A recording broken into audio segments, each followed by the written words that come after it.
Hi friends, എല്ലാവർക്കും സ്വാഗതം. ഇന്ന് ഞാനിവിടെ ചെയ്യാൻ പോണത് വട്ടയപ്പം ഉണ്ടാക്കാന്നാണ്. അതിന് കാരണം കൂടിയുണ്ട്. ഇന്ന് നമുക്കൊരു ഗസ്റ്റ് ഉണ്ട്. അപ്പോൾ എനിക്ക് തോന്നി എന്നാൽ വട്ടയപ്പം ഉണ്ടാക്കാന്ന്. അപ്പോൾ നമുക്കിനി അതിലേക്ക് തിരിയാം. അപ്പോൾ ഞാൻ അതിലേക്കായിട്ട് ഒരു കപ്പ് പൊടി എടുത്തിട്ടുണ്ട്. ഇതുകൊണ്ട് 4 കപ്പ് പൊടിയാണ് നമ്മൾ വട്ടയപ്പം ഉണ്ടാക്കാനായിട്ട് എടുക്കണത്. അതിൽ നിന്ന് ഒരു കപ്പ് ഞാൻ കുറുക്കാനായിട്ട് എടുത്തിട്ടുണ്ട്. അപ്പോൾ നമുക്കത് കുറുക്കാം. 4 കപ്പ് പൊടിയാണ് ഞാൻ എടുത്തത്. ഇന്ന് ഒരു കപ്പ് പൊടി കുറുക്കാനായിട്ട് എടുത്തിട്ടുണ്ട് കേട്ടോ. നമുക്ക് നന്നായിട്ട് വെള്ളമൊഴിച്ച് ഇതിനൊന്ന് കലക്കാം. കലങ്ങി കഴിഞ്ഞതിന് ശേഷം നമുക്ക് തീ കത്തിച്ച് ഇതിനെ കുറുക്കിയെടുക്കാം. അപ്പോൾ കുറുക്കുമ്പോൾ പ്രത്യേകം ശ്രദ്ധിക്കണം, അടിയിലൊന്നും പിടിക്കരുത്. നന്നായി ചെറിയ തീയിലിട്ടിട്ട് കുറുക്കാവും. അപ്പോൾ പൊടി ഇത് കട്ടയൊന്നും ഇല്ലാണ്ട് വേണം ഇതിനെ ഉടച്ചെടുക്കാനായിട്ട്.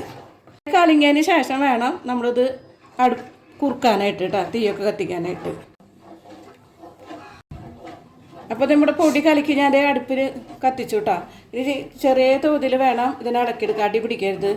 അപ്പോൾ നമുക്കിതിനെ കുറുക്കിയെടുക്കാം.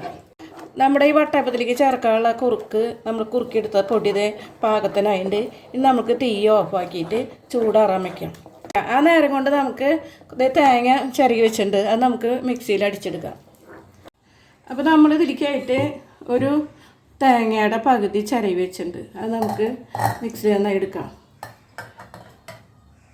പിന്നെ ഒരു ഫ്ലേവർ വ്യത്യാസത്തിന് വേണ്ടിയിട്ട് ഒരു ചേഞ്ച് 2 വെളുത്തുള്ളി ഇട്ടിട്ടുണ്ടതിൽ, ഒരു 7 ഏലക്ക എടുത്തിട്ടുണ്ട്.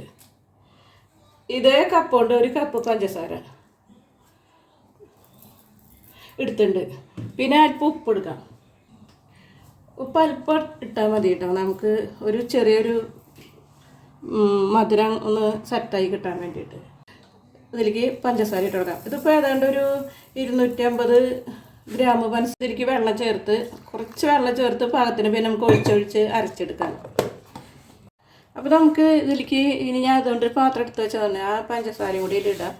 പിന്നെ ഒരു സ്പൂണ് ഈസ്റ്റ് എടുത്ത് വയ്ക്കാം. ഇത് നല്ല നൈസായിട്ടുള്ള ഈസ്റ്റാണ്, അപ്പോൾ ഒരു സ്പൂണ് മതി. അതല്ലെങ്കിൽ കുറച്ച് കൂടുതലായിട്ട് മറ്റേ മണിമണിയാണെങ്കിൽ ചൂടുവെള്ളത്തിൽ കലക്കി ഇത്തിരി പഞ്ചസാരയൊക്കെ ഇട്ടിട്ട് ഒഴിച്ചാലും മതി. അപ്പോൾ ഇതിലേക്ക് നമ്മൾ ഈ 3 പാത്രം എടുത്ത് വെച്ച പൊടി ഇതിലേക്ക് ഈ കുറുക്കിലേക്ക് ഇടുന്നുണ്ട്. പിന്നെ നമ്മുടെ തേങ്ങയും ഇതൊക്കെ അരച്ചതും എന്നിട്ട് അല്പം വെള്ളം ഒഴിച്ചിട്ട് ഇതിനെ ഒന്നും കൂടി കലക്കിയെടുത്തതിന് ശേഷം വീണ്ടും ഒന്ന് മിക്സിയിൽ അടിക്കണം. അത് അടിക്കുമ്പോൾ സൂക്ഷിച്ച് ചെയ്യണമെന്ന് വെച്ചാൽ ഇത് നമ്മൾ ഇഡ്ഡലി മാവിൻ്റെ ഇതിൽ വരണം, പാകത്തിന് വരണം. വെള്ളം കൂടി കഴിഞ്ഞാൽ നമ്മുടെ കയ്യിൽ വേറെ പൊടി ഉണ്ടായിരിക്കണം, നമുക്ക് ആ കട്ടി ലൂസ് കുറയ്ക്കാനായിട്ട്. ഇല്ലെങ്കിൽ അത് നോക്കി വേണം നമ്മൾ ചെയ്യാനായിട്ട്. അപ്പോൾ നമുക്ക് ഇത്തിരി വെള്ളമൊക്കെ ഒഴിച്ചതിന് കലക്കിയതിന് ശേഷം വീണ്ടും മിക്സിയിൽ അടിച്ച് സെറ്റാക്കാം. ഈ മാവ് ഒന്ന് അടിച്ചെടുക്കാം. നമ്മുടെ മാവ് അടിച്ചു കഴിഞ്ഞു. അപ്പോൾ ഞാനിത് വേറൊരു പാത്രത്തിലേക്ക് മാറ്റി വെച്ചു. എന്ന് വെച്ചാൽ നമുക്കിതിനെ പൊങ്ങാൻ വെക്കണം. അപ്പോൾ മാവിൻ്റെ കട്ടി ഇതേ ഏകദേശം കണ്ട ഈ കട്ടിയിലായിരിക്കണം മാവ് വേണ്ടത്. നമുക്ക് മധുരം ഒന്ന് നോക്കി കൊടുക്കാം.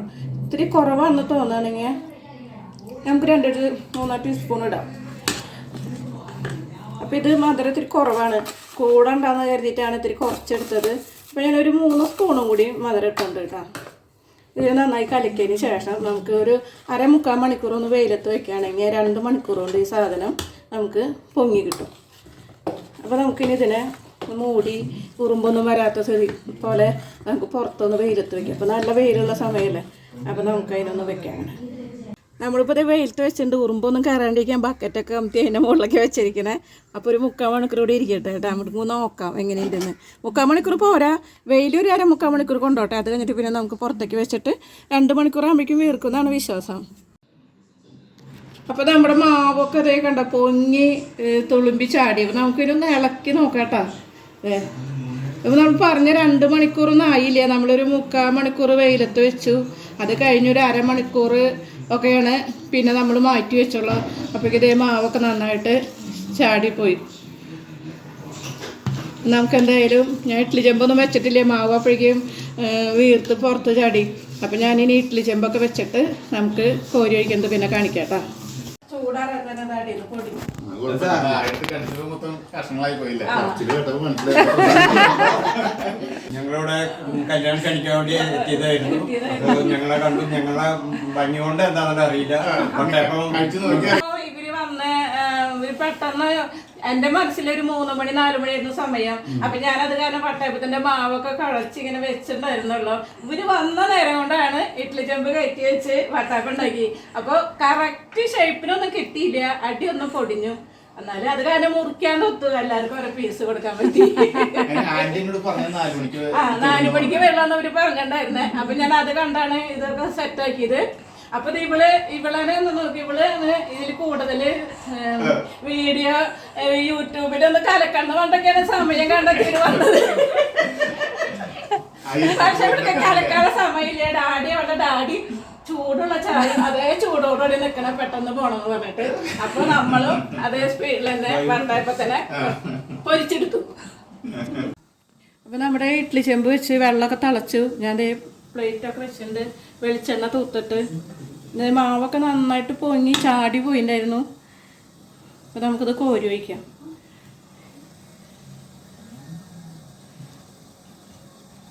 ഇതിന്റെ മുകളിൽ അലങ്കാരത്തിന് വേണമെങ്കിൽ 2 അണ്ടിപ്പരിപ്പൊക്കെ വെക്കാം കേട്ടോ. ഞാൻ എന്തായാലും വെക്കുന്നുണ്ട്.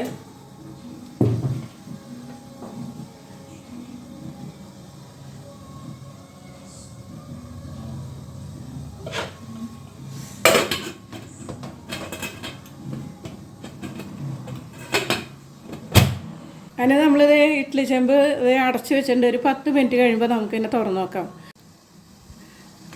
നമുക്ക് തുറന്നു നോക്കാം വെന്തുണ്ടോന്ന്. ഭയങ്കര ടൈറ്റായത്. മാവ് വട്ടപ്പത്തെ നന്നായിട്ട് പൊങ്ങിയിട്ട് നമ്മളൊരു 3/4 മണിക്കൂർ കഷ്ടി നമ്മൾ വെയിലത്ത് വെച്ചിട്ടുണ്ടായിരുന്നു. ഇത് നമ്മൾ വറുത്ത പൊടി, പാക്കറ്റ് പൊടി വാങ്ങിയതാണ് കേട്ടോ. അപ്പോൾ കൂടുതൽ സമയം നമുക്കൊരു 1.5 മണിക്കൂറൊക്കെ വേണ്ടി വന്നുള്ളൂ. അപ്പോഴത്തേനും ഒരു 3/4 മണിക്കൂർ വെയിലത്ത് വെച്ചു. അത് കഴിഞ്ഞ് ബാക്കി ഒരു 3/4 മണിക്കൂർ നമ്മൾ പുറത്ത് വെച്ചു. 1.5 മണിക്കൂർ മൊത്തം വേണ്ടി വന്നുള്ളൂ. ഇതേപോലെ നന്നായി പൊങ്ങി വന്നിട്ട് ഇവിടെ വട്ടയപ്പം. നമുക്കിതൊന്ന് ചൂടാറാൻ വെക്കാം. എന്നിട്ട് എടുത്ത് കാട്ടി തരാം. ചൂടാറാനായിട്ട് ഞാനൊരു ബേസനിൽ വെള്ളത്തിൽ ഇറക്കി വെച്ചേക്കാണ്. ഒരു 5 മിനിറ്റ് കഴിഞ്ഞ് നമുക്കിത് എടുക്കാം. അപ്പോൾ ഇത് നമ്മുടെ വട്ടയപ്പം ചൂടാറിയിട്ട് നമുക്കൊന്നിങ്ങനെ അടർത്തിയെടുക്കാം.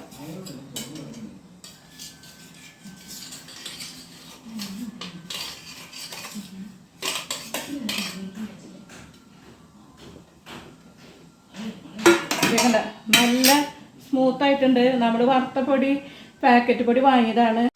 നമ്മുടെ വട്ടയപ്പം റെഡി ആയിട്ടുണ്ട്. പക്ഷെ ഇതിക്ക് മുമ്പ് നമ്മൾ എന്ത് ചോദിച്ചാൽ വട്ടയപ്പം ഒരെണ്ണം ഇതിക്ക് മുമ്പ് ഉണ്ടാക്കി. അതുണ്ടാക്കിയിട്ട് മാവ് ഒഴിച്ച് നിൽക്കുന്ന സമയത്താണ് ഇവര് ഗസ്റ്റ് ഉണ്ടെന്ന് പറഞ്ഞല്ലോ അവര് വന്നത്. അപ്പൊ ചൂടാറാൻ പറ്റാണ്ട് അത് കൊട്ടി നുറുങ്ങിയൊക്കെയാണ് അവർക്കൊരു കണക്കിന് കൊടുത്തത്. ഇപ്പൊ അതിന് ശേഷം നമ്മൾ ഒഴിച്ചുണ്ടാക്കിയതാണ് ഈ 2 വട്ടയപ്പം. അല്ലേ, നല്ല സ്മൂത്ത് ആയിട്ടുണ്ട്, നല്ല അടിപൊളിയായിട്ടുണ്ടായിട്ടുണ്ട്. അപ്പൊ മധുരം നമുക്ക് അത് ചൂടാറാൻ നമുക്ക് സമയം കിട്ടിയില്ല. അവര് വരാന്ന് പറഞ്ഞ സമയത്തിന് അവിടെ നേരത്തെ വന്നു. അപ്പൊ ഞാൻ ഒരു കണക്കിന് ചൂടൊന്നും ആയില്ല, അങ്ങനെ മുറിച്ചവർക്ക് കൊടുത്തു. അപ്പൊ അത് ഒത്തിരി പൊടിഞ്ഞ് പോയി. അപ്പൊ ഇനി എല്ലാവർക്കും ബൈ.